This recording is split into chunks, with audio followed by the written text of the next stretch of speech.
Ron and Reese Feelings Adventures. When the sky went boom. Let's name our feelings and share kind hugs. Ron and Ree are having fun with their blocks.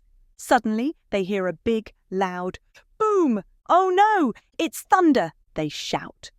Ron hides under a blanket. Ree hugs her knees. My heart feels fast, says Ron.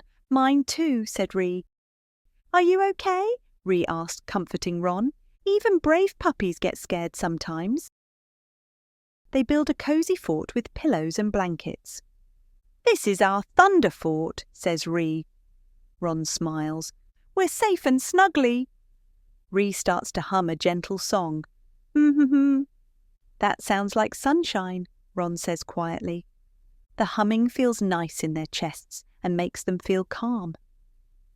I feel a little better, says Ron. Me too, says Ree. Let's keep humming.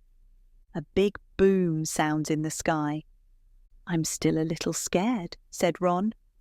Don't worry, Ree said, giving him a hug. We're safe and we're together. We all feel scared sometimes. What helps you feel safe when you're scared? Can you build your own thunder fort or try humming along to your favourite nursery rhyme?